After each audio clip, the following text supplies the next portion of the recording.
The clock on the microwave read 6:42 a.m. when I saw her.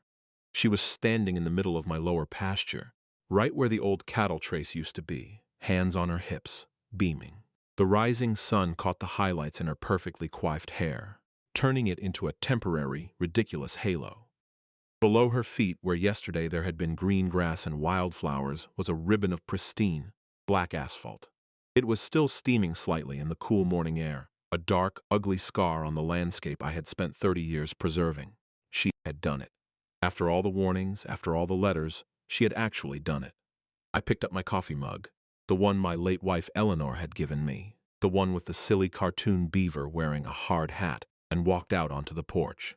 The wooden boards were cool under my bare feet. I took a slow sip of the coffee. It was black, bitter. It suited the moment. She hadn't seen me yet. She was too busy admiring her handiwork, turning in a slow circle, a queen surveying her new domain. She had a companion with her, one of her bored sycophants, a woman named Carol, who nodded enthusiastically at whatever Catherine, the HOA president, was saying. They were trespassing. They were standing on a $3 million road that they had paved across my private ranch without my permission. I set the mug down on the porch railing, the ceramic making a soft click against the weathered wood. Then I walked down the steps and started across the dew-wet grass toward them. I didn't hurry. My pace was measured, the same deliberate pace I used when walking a survey line through dense brush. Each step was a decision. With each step I could feel the quiet, simmering anger solidifying into something cold and hard, like setting concrete. It wasn't rage, it was resolve. She finally saw me when I was about 50 feet away. Her smile didn't falter, it widened. She held her ground, a picture of smug entitlement. She genuinely believed she was in the right. She genuinely believed this blacktop monstrosity was her victory. "Morning, Arthur," she called out, her voice bright and condescending. "Isn't it just marvelous? We got it done in record time. The community is simply thrilled. Direct access to the National Forest trailhead, just as I promised." I stopped about 10 feet from the edge of the new pavement, my feet still on my grass. I didn't say good morning.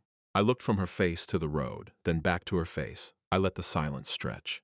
I had learned over a long career as an engineer and land surveyor that the person who fears silence is the person without facts on their side.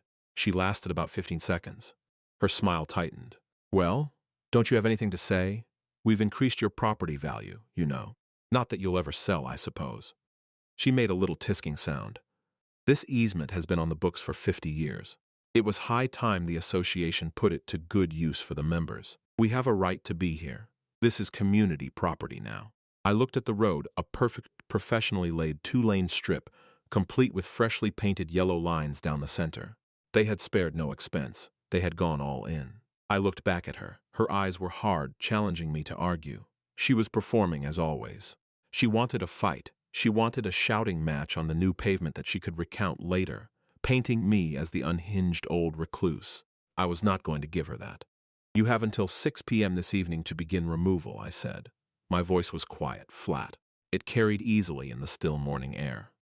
Catherine stared at me, her mouth slightly agape. Then she threw her head back and laughed. It was a loud, theatrical laugh. Carol, her sidekick, giggled nervously beside her. "Removal? Oh, Arthur, you're even funnier than I thought. Are you threatening to damage HOA property? I'll have the sheriff out here so fast your head will spin. This road is permanent. It's on the county plan. It's ours. You should have read your documents before you bought this place." I took my phone out of my pocket. I opened the camera app and took a clear picture of her standing on the road on my land. Then I started a video recording. I held it steady. "Your name is Catherine Gable, is that correct?" I asked, my voice still level. Her eyes narrowed. "You know perfectly well who I am. I am the president of the Oak Ridge Homeowners Association.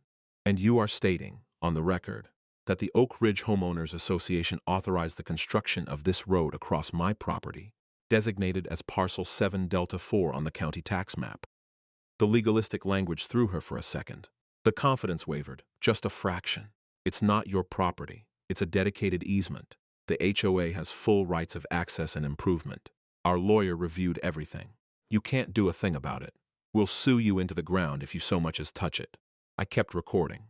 I panned slowly, capturing the full length of the new road cutting through the pasture, the heavy equipment still parked at the far end near the forest boundary, then back to her defiant face. She had just laid the foundation for her own ruin. She had confessed. She had claimed responsibility. She had threatened me. It was all there, saved to a memory card, ready to be uploaded to the cloud. She had no idea. She had no idea who I was, what I did for 45 years. She had no idea about the folder in my desk, the one that was now 4 inches thick. She had no idea that her lawyer's review was based on a lie she had told him, and that the piece of paper she was basing her entire $3 million gamble on wasn't worth the ink used to print it. She stood there, puffed up with the power of her petty kingdom, and she had no idea that she had just spent her community's money to build a monument to her own destruction. I stopped the recording, saved the file, and turned back toward my house without another word. She was still shouting something about fines and liens and lawyers as I walked away, but her voice was already just noise, irrelevant data. The work was about to begin. But before I tell you what I did next, I should probably explain. It's important to understand that this didn't happen in a vacuum. This was not the first move in the game. It was merely the last, loudest, and most arrogant move in a long campaign of attrition she had been waging against our community for 5 years. And it's important to understand why I, of all people, was the one to finally draw the line. My name is Arthur Penhaligon. I am 72 years old. For 45 of those years, I was a licensed civil engineer and a professional land surveyor. I didn't just survey suburban lots. I worked for a large engineering firm that contracted with states and municipalities. My specialty was complex right-of-way acquisition and dispute resolution for major infrastructure projects, highways, dams, power transmission corridors. I spent my life reading deeds, plat maps, and easement documents that were written in cursive on brittle, 100-year-old paper. My job was to find the truth of a piece of land, the legal, unchangeable truth that lay buried under decades of assumptions, handshake agreements, and faded memories. My word, backed by my seal and my measurements, determined the boundaries of cities, the paths of interstates. I was a professional finder of facts, and when I found a fact, it was unassailable. I retired 10 years ago. My wife, Eleanor, and I bought this place, 160 acres of rolling hills and oak trees on the edge of the national forest. It was the last remaining parcel of a much larger historic ranch. The developer who had built the Oak Ridge subdivision next door had wanted to chop it up into 2-acre lots like all the others, but the original ranching family had refused. They sold it to us instead, because we promised to be custodians, not developers. We put most of it into a conservation trust. We kept 40 acres for ourselves, for the house and the pastures. Eleanor loved the wildflowers in the spring. She would walk that old cattle trace every morning, the one Catherine just paved over. She passed away 3 years after we moved in. The land, this house, this quiet, it's what I have left of her. I don't take kindly to people who try to take it away. The Oak Ridge Homeowners Association was a necessary evil. Our property wasn't technically part of it, but we had a maintenance agreement for the main road leading up to our gate. It was a simple, one-page document. We paid a fair share for plowing and grading. For the first few years, it was fine. The board was made up of reasonable people, mostly retirees who just wanted the neighborhood to be kept neat. Then 5 years ago, Catherine Gable and her husband bought the big spec house on the ridge. Catherine was one of those people who mistakes busyness for achievement and aggression for leadership. She saw a power vacuum on the board and filled it with a manic energy that most of the easygoing residents mistook for competence. Within a year, she was president, and that's when the notices started. She had a passion for rules, not the actual, written covenants and restrictions, but her own personal interpretation of them. She seemed to believe that the binder of HOA documents was not a legal contract, but a collection of suggestions which she was empowered to improve upon. Mailboxes had to be a specific shade of beige, a shade she personally chose, which was not mentioned anywhere in the bylaws. She fined old Mr. Henderson $75 because his garden gnome was, in her words, tacky and inconsistent with the neighborhood's aesthetic. She tried to tell a young family they couldn't put up a basketball hoop in their own driveway. Her power was performative. She would hold court at the community mailbox, loudly dressing someone down for the state of their lawn. Most people who valued peace and quiet, would just sigh, pay the absurd fine, and move on. It was easier than fighting her. They didn't want the drama. They didn't want to become the subject of her next public tirade. I watched all this from a distance. My property was outside her direct jurisdiction, save for the road agreement. My first direct run-in with her was over a stack of firewood. I had it neatly stacked against the side of my barn, which is visible from the main road. I received a formal-looking letter, complete with the HOA logo she had designed herself, informing me that my debris pile was in violation of Section 8.4 of the covenants and I was being fined $200. I knew for a fact that my property was not subject to Section 8.4 or any other section of their covenants. But I also knew that arguing with a person like Catherine was a waste of breath. Arguing requires a shared understanding of facts and logic, and she operated in a different reality. So I did something that might seem counterintuitive. I paid the fine. I sent them a check, and I included a short, polite letter stating that while my property was not subject to the covenant in question, I was paying the fine as a gesture of goodwill to maintain neighborly relations. And I kept the receipts. I made a photocopy of the check. I made a copy of her notice. I made a copy of my letter. I went to my office, the room where I used to draft multi-million-dollar engineering plans, and I took out a simple manila file folder. With a black marker, I wrote Gable C on the tab. I placed the documents inside. This was the beginning of the paper trail. On paper, I was compliant. On paper, she was the one issuing fines outside of her authority. I knew, with a certainty that was almost geological, that this would not be the last time. People like Catherine don't stop. They escalate. Over the next few years, the folder grew thicker. She sent me a notice about the color of my gate. I repainted it to the color she demanded, even though I didn't have to. I paid the $50 application fee for the color change, and I kept the receipts. She complained about my barn, which was built in the 1940s, and was a registered historic structure. She said its rustic appearance was dragging down the modern, upscale feel of the community. She didn't have a leg to stand on, legally, but she sent letters. I filed them. I documented her harassment of my neighbors. I listened. When Mr. Henderson told me, his voice trembling with anger, that she had threatened to put a lien on his house over the garden gnome, I made a note of the date and the details of the conversation. The road was her grand project, her obsession. The Oak Ridge development is bordered on one side by my ranch and on the other by the National Forest. There's a popular trailhead about a mile into the forest, but the only public access was from a county road 5 miles away. Catherine discovered that an old plat map from the 1970s showed a dotted line running across what was now my property, labeled 60 PUE. She latched onto this. PUE stands for Public Utility Easement. It's a very common thing. It means the utility company has the right to access the land to maintain their infrastructure. Power lines, gas pipes, that sort of thing. It does not grant the public the right to build a highway on it. To a layman, a dotted line on a map might look like a proposed road. To a professional, the letters PUE are specific and limiting. Catherine was not a professional. She was a dangerously ambitious amateur. She started talking about it at HOA meetings, calling it the Historic Access Road. She told everyone it was a public right-of-way that had been wrongfully blocked off for years. She promised them a private, paved road directly to their beloved hiking trail. It would be her legacy. It would make Oak Ridge the most desirable address in the county. She had no idea how wrong she was. On paper, she was proposing to trespass. The first sign of real trouble came 3 months before the paving. A survey crew showed up. I was out checking fences and saw them pounding stakes into my pasture. I walked over. They were young kids, probably just summer hires. I asked them what they were doing. They said they were hired by the Oak Ridge HOA to stake out the center line for a new road. I asked to see their work order. It was signed by Catherine Gable. I asked them what they were using for their right-of-way control. They pointed to an old iron pin at the edge of my property. They said the HOA president told them it marked the entrance to a 60-foot public access easement. I knew that pin. I had found it myself when I did my own boundary survey before we bought the place. It was a monument marking the edge of the PUE. I didn't get angry at the kids. They were just doing their job.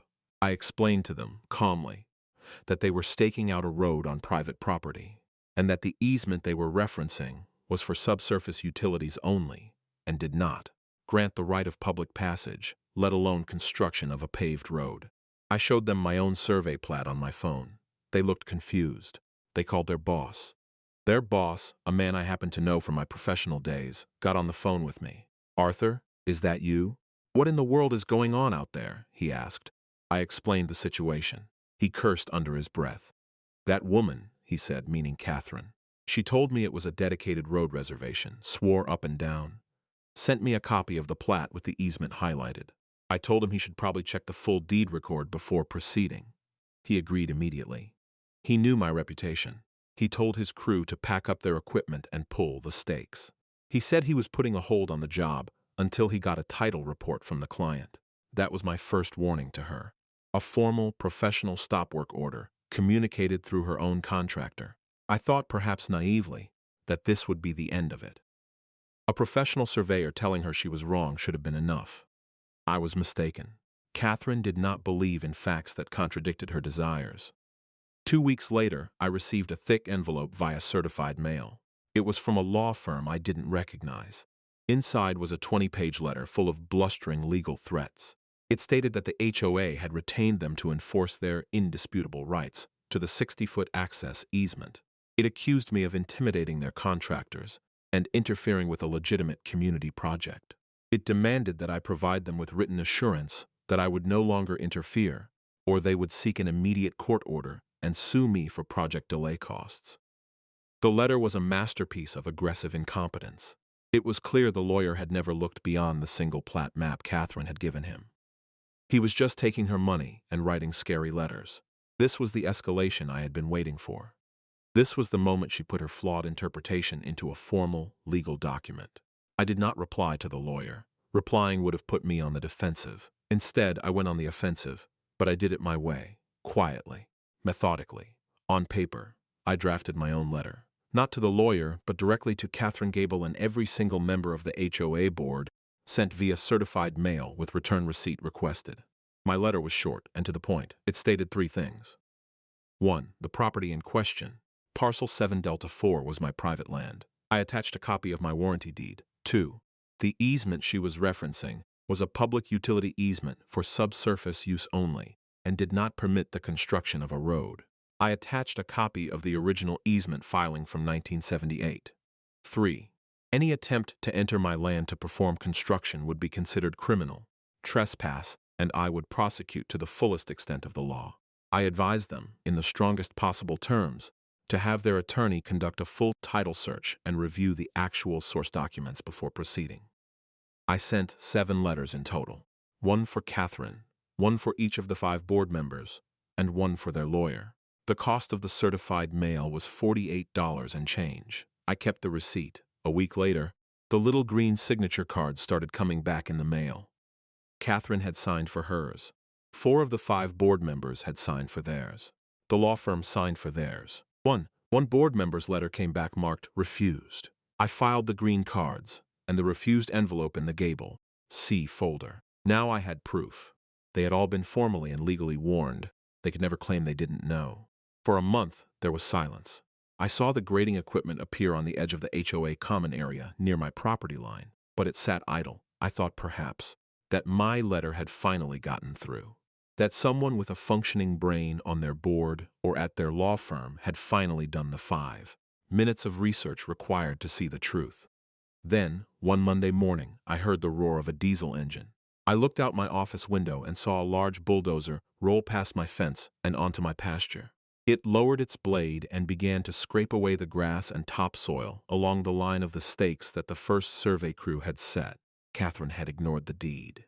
She had ignored the easement document. She had ignored the advice of a professional surveyor. She had ignored a certified letter. She had decided to gamble her community's entire treasury on her own arrogant self-assurance.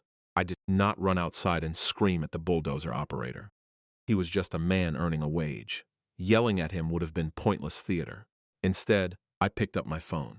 I took pictures. I took video. I documented the license plate of the truck that brought the dozer. I documented the name of the construction company on its side. Then I went back to my desk. I pulled out the Gable C folder. The time for passive documentation was over. The time for active preparation had begun. I took a deep breath. I called my lawyer. Then I called my old friend Ben Carter. Ben was, to put it mildly, a magician. He had been a title examiner for 50 years. He could read the history of a piece of land from Dusty Courthouse, records the way a tracker reads signs in the forest. If there was a document, Ben could find it. Ben, I said when he answered. It's Arthur. I have a project for you. And I think you're going to find this one very interesting. I didn't stay at the ranch while they built the road. I couldn't stand to watch it. The noise of the machinery, the sight of the raw earth being torn up where Eleanor and I had walked. It was a violation. My lawyer, a sharp man named David, advised it anyway. He said my physical absence would make a stronger case. It would show that I was not interfering, not provoking, merely waiting for the law to take its course. It would also prevent Catherine from fabricating some story about me threatening the work crews. So I packed a bag, I forwarded my mail, I set up a network of motion-activated cellular game cameras, the kind hunters use, hidden in the trees along the construction path. They were silent, invisible, and would give me a 24/7 time-stamped visual record of everything that happened. Then I checked into a residence inn in the next town over. My hotel room became my command center. I had my laptop, a portable scanner, and a stack of legal pads, the Gable C. Folder sat in the center of the desk like a sacred text. Every morning I would download the footage from the game cameras. I watched them grade the land. I watched them lay the gravel base. I watched Catherine showing up every day, pointing and directing the foreman like she was building the pyramids.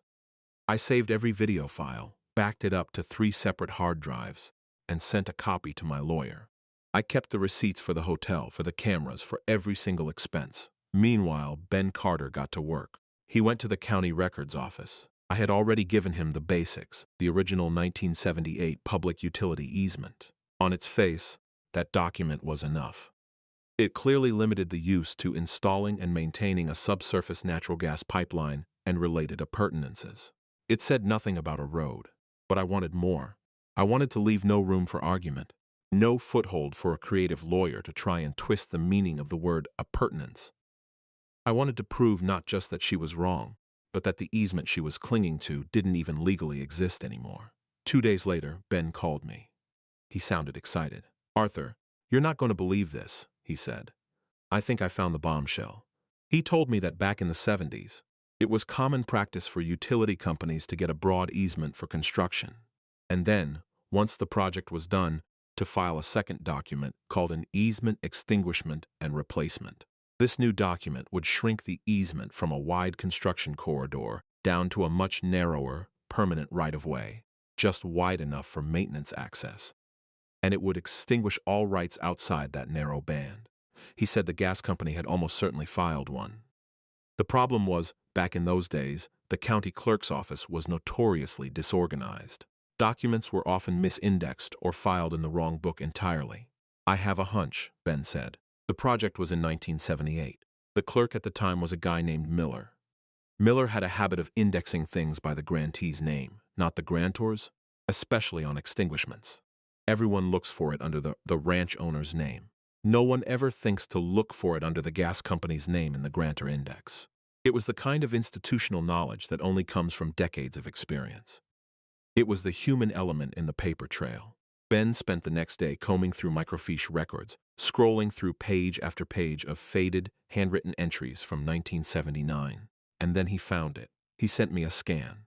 The document was titled Partial Easement Extinguishment and Redefinition Agreement. It was between the original ranch owner and the Mountain States Gas Company. It stated, in clear, unambiguous language, that the original 60-foot easement from 1978 was hereby and forever extinguished and replaced with a new permanent 20-foot easement, the centerline of which was the pipeline itself.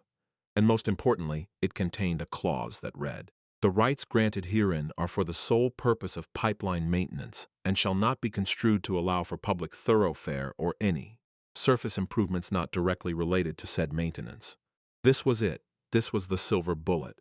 The document Catherine was using to justify her $3 million road hadn't been legally valid for over 40 years. She hadn't just misinterpreted an easement. She had built a road on an easement that did not exist. Ben went back to the clerk's office and had them officially locate the original document and certify a copy. The paper was real. It was legally binding, and Catherine Gable had no idea it existed. I took the certified copy and placed it in a new separate folder. I labeled this one the Hammer. The Gable C folder was the story of her arrogance. The Hammer was the story of her defeat. I now had everything I needed. All that was left was to let her finish.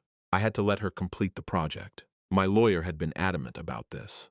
If we sued while it was under construction, she could claim she was going to restore it, or that her plans were different. We had to wait until the damage was total, and her intent was undeniable. We had to wait until the asphalt was down, and the lines were painted. We had to let her have her moment of triumph. So I sat in my hotel room and watched the video feeds. I watched the paving machines lay down the hot, black asphalt. I watched the rollers smooth it out. I watched the line painting crew arrive and create the perfect, bright yellow stripes down the middle. I watched Catherine pose for pictures with her board members on the finished road. Each photo she took, each self-congratulatory post she made on the neighborhood Facebook page was another nail in her own coffin. I saved screenshots of everything. The folder grew thicker still. The day after the road was finished was the day I drove home. And that brings us back to that morning at 6:42 a.m. with Catherine standing in the middle of my pasture, admiring her beautiful, illegal $3 million mistake. After I went back inside, leaving her shouting at my back, I didn't call the sheriff, not yet. The first call I made was to the paving company. I got the owner on the line. I introduced myself and informed him that he had just completed a job on my private property without my consent. I told him I had a certified survey and title report confirming this. I wasn't threatening, I was informing. There was a long silence on the other end of the line. The man sounded horrified. She told us, the HOA president, she signed a contract warranting that they had the right of way. We have a copy of the easement she provided. I'm sure you do, I said. And I'm sure you'll want to have your attorney look at it very closely, along with the deed record.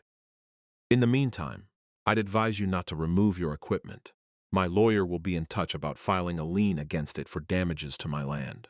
I hung up. He wasn't the enemy, but his equipment was now a valuable asset sitting on my property. The second call was to my lawyer, David. I told him what happened. I sent him the video of my conversation with Catherine. It's perfect, he said. She confessed and threatened, all in one go. We're ready.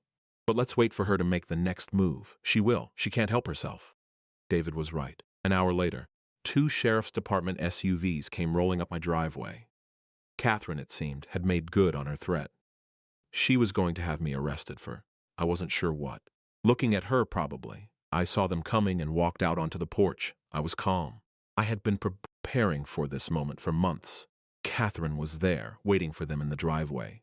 She had clearly been crying. Her face was blotchy. Her voice was high and strained as she practically ran to the first deputy who got out of his car. It was an incredible performance. "Officer, thank God you're here," she wailed, pointing a trembling finger at me. "That man, Arthur Penhaligon, he threatened me. He said he was going to destroy our new community road. He's unstable. I'm afraid of what he might do." A senior deputy, a man with graying hair and a tired but patient expression, held up a hand. "Mom, please, slow down. Start from the beginning. What happened?" I stayed on my porch, silent, and just watched. I let her talk. I let her spin her entire narrative of me as the crazy old hermit and her as the brave community leader. She told them the road was HOA property, that I was a bitter old man who had been harassing her for years, and that my threat to begin removal was a direct threat of violence and vandalism. The senior deputy listened, nodding slowly. His younger partner stood slightly behind him, his hand resting on his duty belt, his eyes flicking between Catherine and me. After she had finally wound down, the senior deputy turned and walked toward me. "Sir," he said, his voice neutral, "my name is Deputy Miller. I need to hear your side of what happened this morning." "Of course," I said. I remained on my porch. I did not invite him in. I did not move toward him. I kept a polite distance. "This morning, I informed Mistress Gable, the woman over there, that she and her organization had illegally constructed a road on my private property, and that they had until 6 p.m.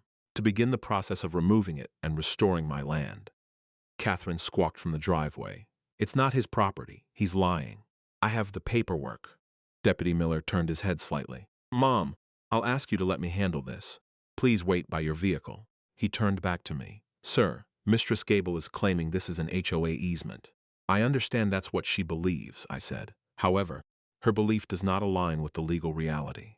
I held up a single, clear plastic sleeve. Inside were 3 documents. "This is a certified copy of my warranty deed for this property, Parcel 7 Delta 4. This is the official county plat map showing my boundary lines. And this, I said, tapping the third paper, is a letter from my attorney formally advising Mistress Gable of these facts, sent over a month ago. I can assure you there is no road easement on my property. The deputy took the sleeve and looked at the documents. He was no title expert, but he could read a deed and look at a map. He saw the parcel number. He saw my name. He saw the boundary lines. He handed it back to me. So this is a property dispute, he said. It wasn't a question. That's correct, I said. It's a civil matter. However, Mistress Gable brought you here by making a false report, claiming I threatened her. I did not. I recorded our entire conversation. I would be happy to provide you with the video file. I would, however, like to make a formal statement for your report. The deputy's eyes sharpened slightly. This was not how these calls usually went. Go ahead, sir. I want it noted in your official report that I, Arthur Penhaligon, owner of this property, presented you with a valid deed. I want it noted that I am alleging the Oak Ridge HOA, led by Catherine Gable, has caused upwards of $1 million in damages to my property through illegal trespass and construction. And I want it noted that I am formally requesting that the district attorney's office review this matter for potential criminal charges, including trespass, vandalism, and filing a false police report. I paused. Can you confirm that your body camera is active and has recorded my statement? The younger deputy, who had been silent until now, instinctively touched the camera on his chest. Yes, sir, it's recording. Deputy Miller looked at me for a long moment. I saw a flicker of something in his eyes. Not quite amusement, but a kind of professional respect. He had come out here for a typical neighborhood shouting match and had walked into a meticulously documented legal case. He turned and walked back to Catherine, who was looking impatient and confused. I couldn't hear what he said to her, but I saw her posture change. Her shoulders slumped. Her face went from indignant to furious. She started gesturing wildly, pointing at me, then at the road. He just shook his head slowly. After a few more minutes of her arguing with a brick wall, she finally spun on her heel, got in her luxury SUV, and sped away, kicking up gravel from my driveway. Deputy Miller came back over to me. Well, sir, like you said, it's a civil matter. We won't be taking any action against you, or her for that matter at this time. But we will be filing a detailed report. It will include your statement and a description of the documents you presented. You'll be able to get a copy in a few days. Thank you, Deputy, I said. I appreciate your professionalism, he nodded. You have a good day, Mr. Penhaligon. As he turned to leave, he paused. For what it's worth, he said, lowering his voice, get a good lawyer. It looks like you've got one hell of a case. I believe I do, I said. I watched them drive away. The police report, with its official documentation of my claims and my evidence, was now another page in the folder. Catherine had intended to use the authorities to intimidate me. Instead, she had succeeded only in creating a new, powerful piece of evidence for my side. She had no idea how badly she had just blundered. The fallout from the sheriff's visit was swift, but not in the way I expected. I thought Catherine might retreat, regroup, maybe even listen to her lawyer for once. Instead, she doubled down. That evening, just as the sun was setting, a man I didn't know knocked on my door. He was a process server. He handed me a thick envelope. It was a lawsuit. Catherine, on behalf of the HOA, was suing me. It was even more audacious than I could have imagined. She was seeking an emergency temporary restraining order to prevent me from destroying or damaging the road. She was also suing me for slander of title, for claiming the easement wasn't valid, and for tortious interference for speaking with her contractors. The lawsuit demanded $500,000 in damages. It was a preemptive strike, a desperate attempt to frame me as the aggressor and bog me down in a legal swamp. I read the whole thing, sitting at my kitchen table. It was filled with fabrications and outright lies about our interactions over the years. It painted her as a long-suffering public servant and me as a malicious, unstable recluse. I felt a flash of hot anger, but it passed quickly. This was just more paper, more evidence. Her sworn statements, filled with perjury, would be her undoing. I scanned every page and emailed it to my lawyer, David. His reply came 10 minutes later. It just said, "She is a gift that keeps on giving. I'll file our response in the morning. Don't worry about the restraining order. No judge will grant it based on this garbage." He was wrong about that. The next morning, David called me. His voice was tight with disbelief. "You're not going to believe this. She got it. Some judge signed the temporary restraining order late last night in an ex parte hearing. You're legally forbidden from touching that road, or even harassing any HOA member about it, pending a full hearing in 2 weeks. An ex-parte hearing meant she and her lawyer had gone to the judge without me or David being present. They had told their side of the story, unopposed. It was a tactic and a slimy one, but it had worked. For the next 2 weeks, I was legally powerless. This, I later learned, was her final, desperate escalation. She paraded the restraining order around the neighborhood as a victory. She told everyone the court had sided with the HOA, that the road was safe, and that I had been legally muzzled. Her confidence, already stratospheric, went into orbit. But her victory lap had an unintended consequence. It broke the fear. That evening I got a call. It was Mr. Henderson, the man she'd fined for the garden gnome. His voice was low, almost a whisper. "Arthur? It's George Henderson. I saw that notice she posted about the court order. It's just not right what she's doing. It's not right at all." "I agree, George," I said. There was a pause. I could hear him take a deep breath. "Listen, I have something. I don't know if it will help.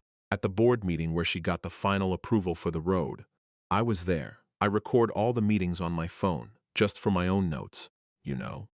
She told the board that you had agreed to the road.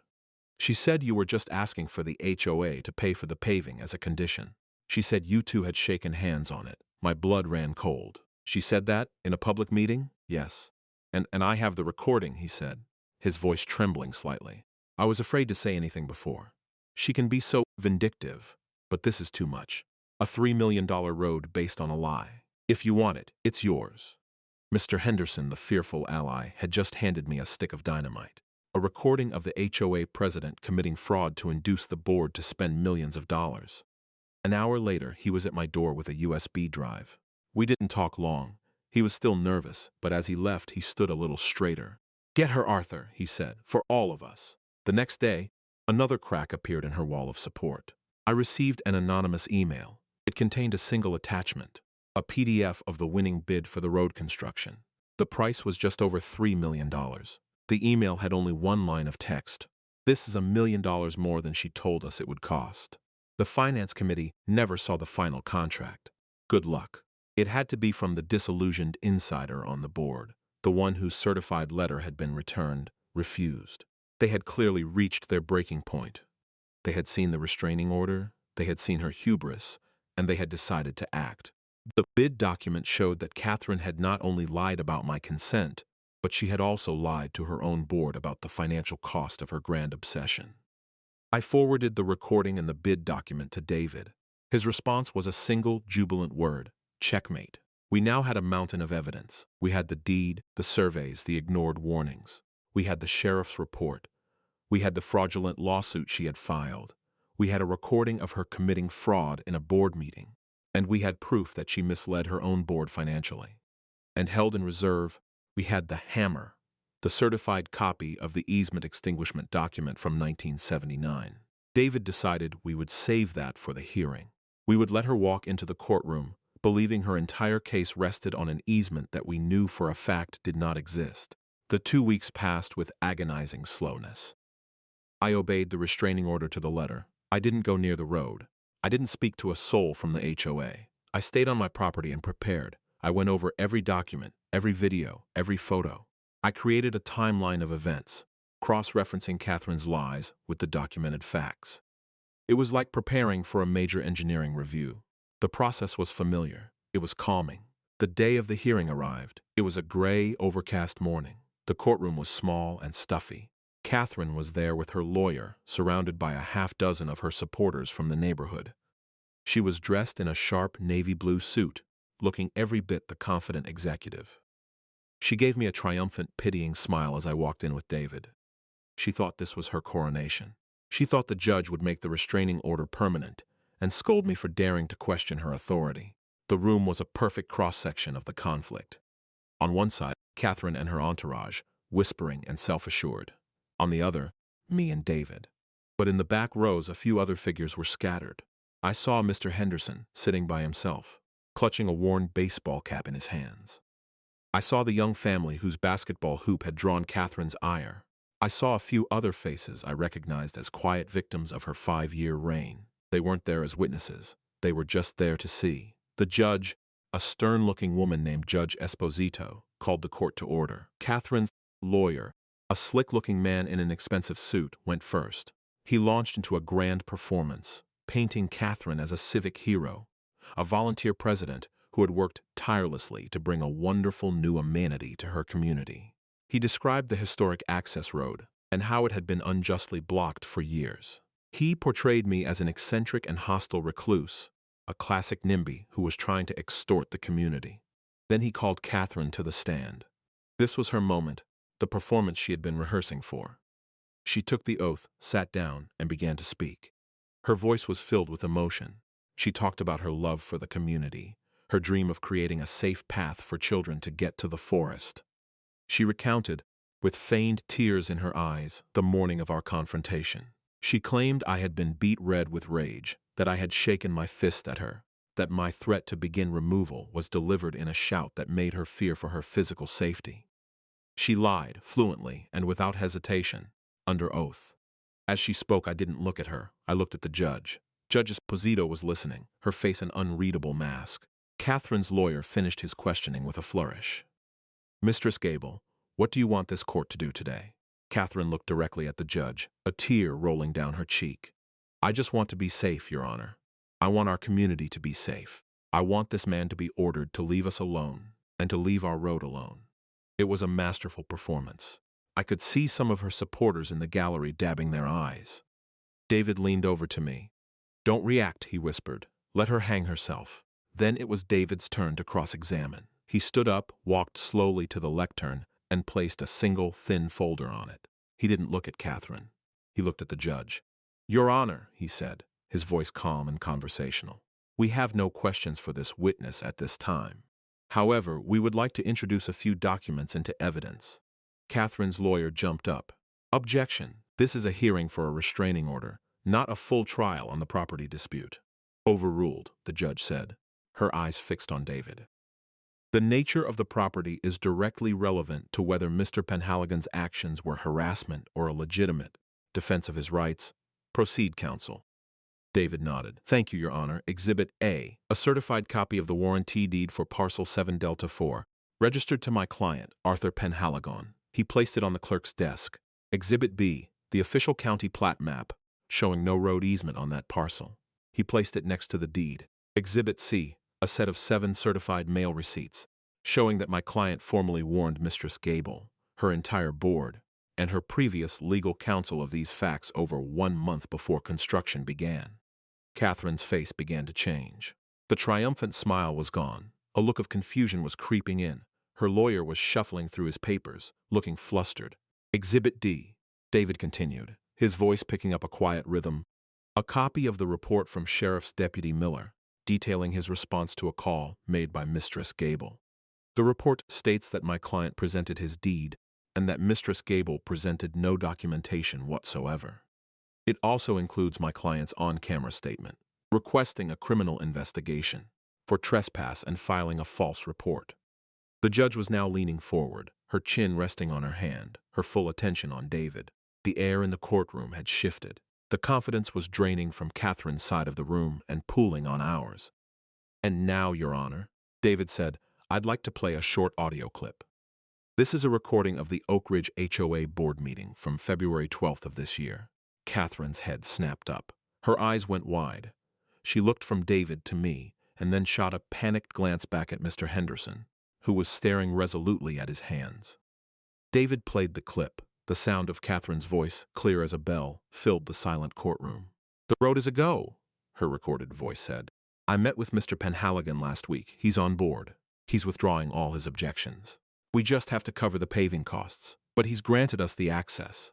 We shook hands on it. David stopped the recording. The silence that followed was profound. Catherine was ashen.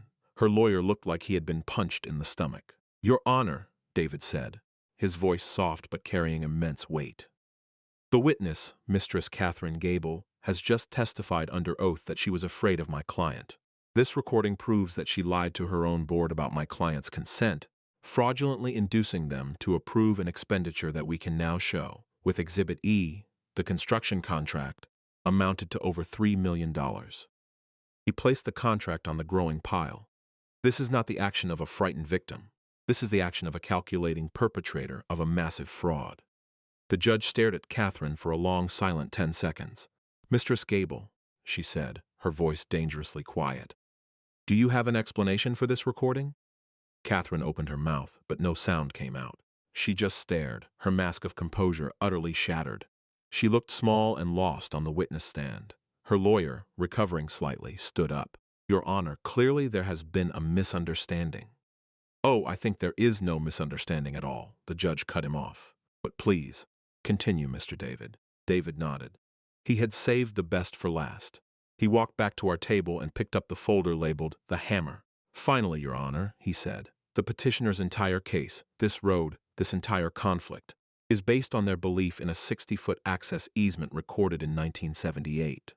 Mistress Gable has staked her reputation, her community's finances, and her sworn testimony on the validity of this easement."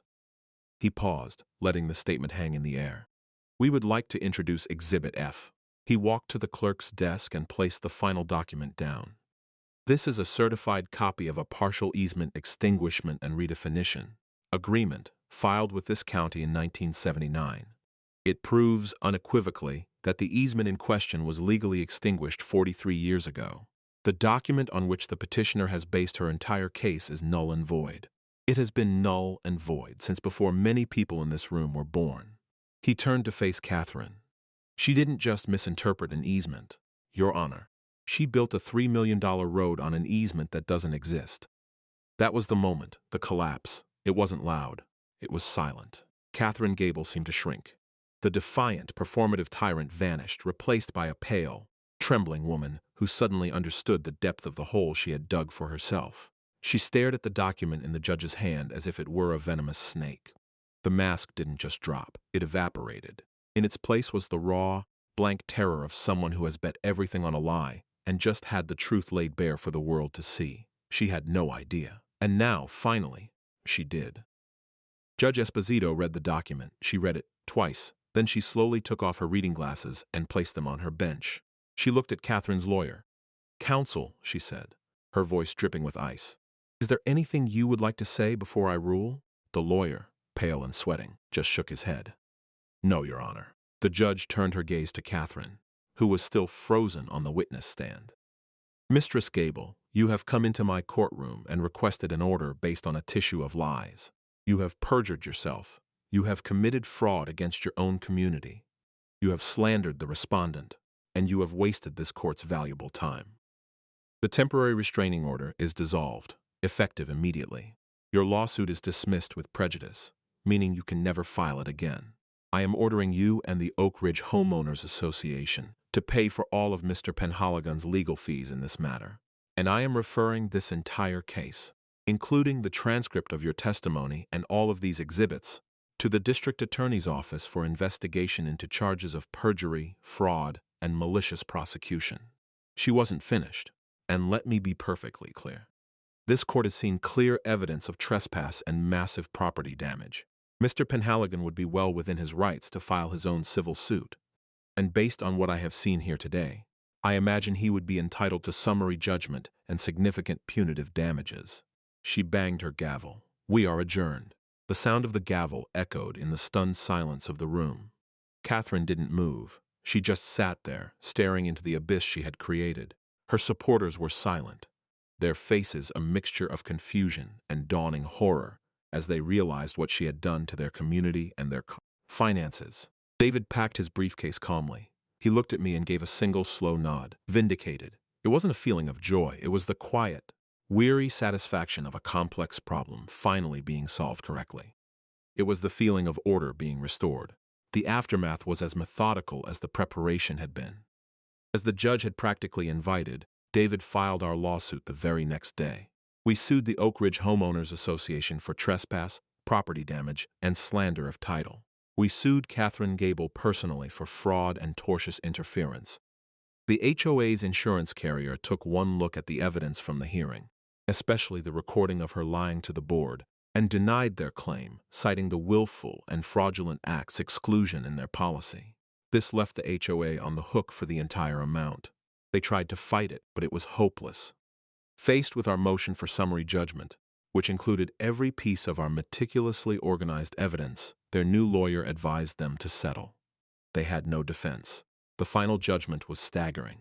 The HOA was ordered to pay the full cost of the road's removal and the complete restoration of my land to its original condition, a process overseen by a landscape architecture firm of my choosing. They were ordered to pay for the depreciation in my property value during the ordeal, and they were ordered to pay every penny of my legal fees. The total came to just under $4.5 million. For Catherine, the consequences were personal and severe. The district attorney did indeed press charges. She ended up pleading guilty to perjury to avoid a trial on the fraud counts.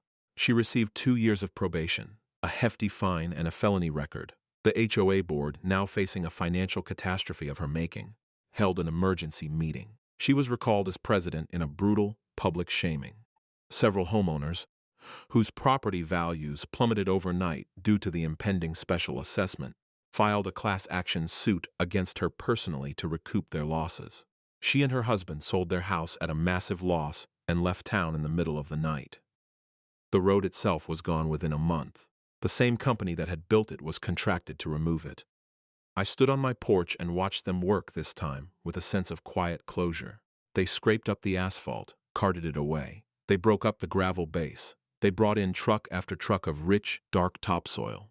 They graded the pasture back to its original gentle slope. They planted native grasses and wildflowers, using a seed mix specified by my landscape architect. It cost the HOA a fortune, but it was done right. The community began to heal. The massive special assessment required to pay the judgment was a bitter pill for the homeowners, but it had a cleansing effect. The apathy that had allowed Catherine to seize power was gone, replaced by an active, engaged ownership. Mr. Henderson was elected the new HOA president. His first act was to formally rescind every fine Catherine had ever issued.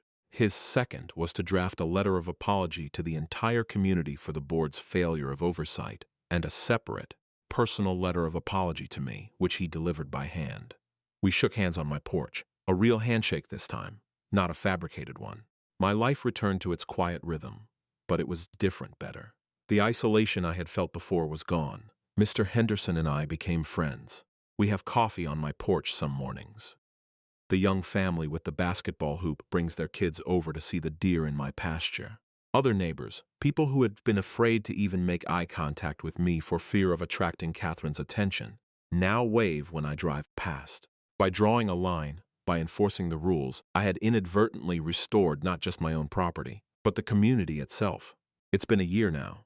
The pasture is green again. The wildflower this spring's thicker than before. You can still see a faint line where the road was, if you know exactly where to look, but with each passing season it fades a little more. The land is healing. Sometimes I sit on my porch, holding that same coffee mug Eleanor gave me, and I look out over the restored landscape. I think about the nature of things, about ownership and order. Catherine believed that ownership came from desire, from performance, from the force of her will. She believed that if she said something was true, loudly and confidently enough, she could make it true. But she was wrong. Ownership isn't an act of will. It's a chain of paper. It's a fact, recorded in a dusty book waiting patiently to be read. It's a quiet, unassailable truth. My victory wasn't won in a shouting match or a courtroom performance. It was won in silence, in my office, with a highlighter and a stack of documents. It was won the moment I opened that first manila folder. The rest was just procedure. Last week, I installed a new gate at the end of my driveway. It's a simple, strong metal gate, painted a quiet forest green. It has a new, heavy deadbolt lock. The key to it feels solid and cool in my hand. It's a small, tangible thing, a piece of metal cut just so. But like a deed, like a survey, like a fact, it represents a boundary. It represents a rule. It represents peace. And as I turn it in the lock each evening, the soft, satisfying click is the sound of order, finally and completely restored.